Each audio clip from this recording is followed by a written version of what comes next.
आज Mumbai high court में जो मीरा भाईंदर के डेवलपमेंट प्लान के संदर्भ में हाई कोर्ट में पिटीशन डाली थी, विकास सिंह जी ने, राकेश राजपुरोहित जी ने और अमित गोपीराम शर्मा जी ने, आज वो पिटीशन फाइनली बोर्ड पे लगी और फर्स्ट बोर्ड पर ही लगी। आप लोग को एक प्रेस रिलीज हमने भेज चुके हैं, उसमें वकीलों के नाम पिटिशनर्स के, डिफेंडेंट्स के दोनों बताए गए।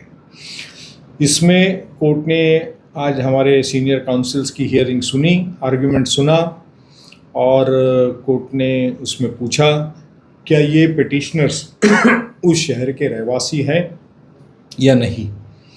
हमारे काउंसिल्स ने बताया कि ये उसी शहर के रहवासी है और ये पिटीशन किसी व्यक्तिगत स्वार्थ के लिए नहीं डाली गई है।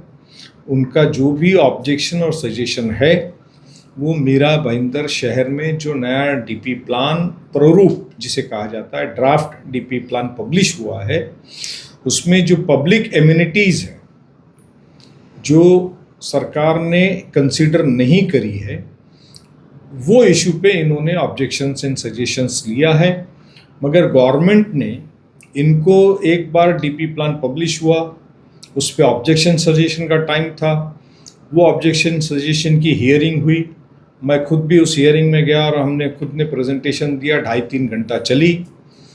मगर जब सरकार ने revised draft development plan publish किया तो उसमें किसी भी चीज़ का हमारे सजेशंस को, जो 50 इम्पॉर्टेंट सजेशंस हमने दिए थे, सरकार ने उसे कंसीडर नहीं किया।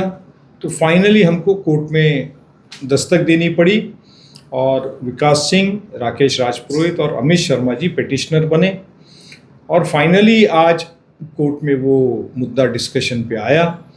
कोर्ट को इस बात की गांभीर्य जिसे कहते हैं, सीरियसनेस समझ में आई कि ये शहर आज 15 लाख की आबादी का शहर है, अगले 20 सालों में ये 30 लाख का शहर बनेगा और सरकार ने जो ड्राफ्ट डीपी बनाया उसमें 3-4 हज़ार एकड़ ज़मीन को ग्रीन से येलो कर दिया है और उसके बनिस्बत जो 40% रिजर्वेशन रखना चाहिए वो सरकार ने नहीं रखा।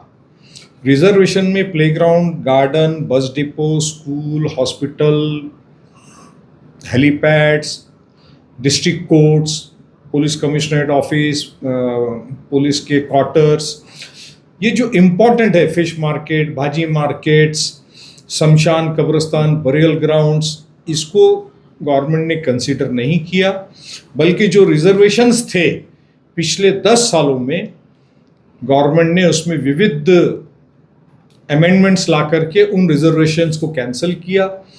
इस नए डीपी में तो यहाँ तक कि गवर्नमेंट ने कर दिया कि एक रिजर्वेशन फॉर एग्जाम्पल स्कूल का बना हुआ है, एग्जाम्पल दे रहा हूँ, या हॉस्पिटल का बना हुआ है, मतलब हॉस्पिटल भी बन गई है, स्कूल भी बन गई है, उसको एक रिजर्वेशन का कायदा ये होता है, अगर रिजर्वेशन हैज पर रिजर्वेशन डेवलप हो चुका है तो उसको गवर्नमेंट रिवाइज डीपी में, नए डीपी में चेंज नहीं करती है। मगर इस डीपी प्लान में ऐसा हुआ है कि सरकार ने एग्जिस्टिंग स्कूल का रिजर्वेशन हटा के रेसिडेंशियल जोन बना दिया, एग्जिस्टिंग हॉस्पिटल का रिजर्वेशन हटा करके रेसिडेंशियल जोन बना दिया। ऐसे कई मिसाल आपको दिखेगी। गवर्नमेंट ने दूसरा ये गलती किया कि 20 लाख की आबादी दिखाई 20 साल के बाद, जबकि 15 लाख की आबादी आज ही है। हमने जब पहले डीपी बनाया था 97 में और फाइनल 2000 में, तब इस शहर की आबादी 15 लाख की होगी, जो आज हो चुकी है।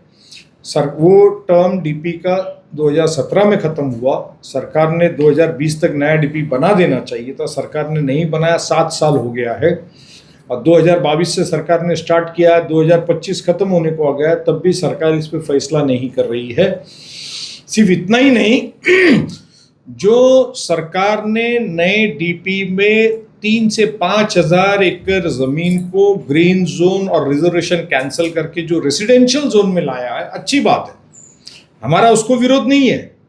हमारा कहना ये है कि आपको प्रोपोर्शनेटली रिजर्वेशंस रखने पड़ेंगे, पब्लिक एम्यूनिटीज़ के रिजर्वेशन रखने पड़ेंगे। आपको बैक वाटर्स, जो आप CRZ को भराव करते चले जा रहे हैं, वहाँ रेसिडेंशियल बना दे रहे हैं, और आपको हेलीपैड्स की ज़रूरत है, आपको बड़े रास्तों की ज़रूरत है। ये तमाम चीज़ों के लिए हमको कोर्ट में जाना पड़ा।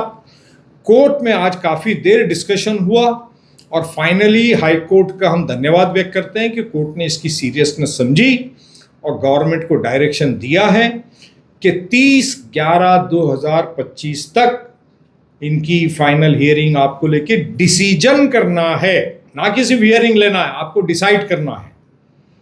तो हम अभी वेट करेंगे कि सरकार हमको हियरिंग के लिए बुलाएगी, हम अपनी बात को फिर से वहाँ रखेंगे और सरकार जो फैसला लेगी और उसके बाद हमको लगता है कि सरकार ने फिर से सुनी अनसुनी कर दी तो फिर से कोर्ट का दरवाज़ा खुला रहेगा, जुडिशरी खुली है कोर्ट में जाने के लिए। ये पब्लिक इंटरेस्ट का काम है, हमारा व्यक्तिगत ये तीनों पिटिशनर का कोई ग्रीन जोन को येलो जोन करने का नहीं है या किसी को टारगेट करके उसको तकलीफ देने का काम नहीं है। ये शहर की आबादी 30 से 35 लाख होने वाली है, वहाँ पर ये सारी सुविधा होनी चाहिए।